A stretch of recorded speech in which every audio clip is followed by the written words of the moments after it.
Le crédit d'État.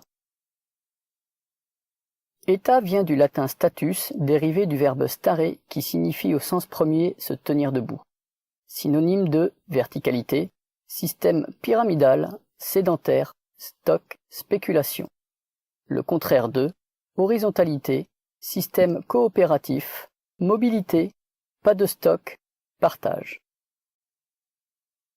Le problème de la création de la monnaie à partir du crédit, c'est qu'on utilise une monnaie commune qui a été créée par une catégorie de personnes indépendamment des autres. Donc si j'ai 50% de la population qui prend des crédits auprès des banquiers, alors il y a création de nouvelles monnaies. Il y a deux conséquences à cela. Premièrement, la banque s'approprie les biens sans fournir d'efforts, contrairement à vous qui devez travailler et fournir des efforts pour ensuite acheter des biens.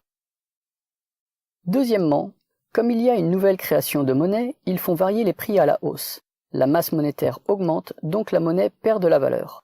Si j'ai 10 alors qu'il existe 100 000, c'est complètement différent que si j'ai 10 et qu'il existe 10 milliards en tout. Dans le deuxième cas, le 10 vaut moins que dans le premier cas, même si c'est toujours 10. Le paradoxe, c'est qu'on utilise cette monnaie de manière commune alors qu'elle est empruntée de façon individuelle entre le banquier et celui qui prend un crédit.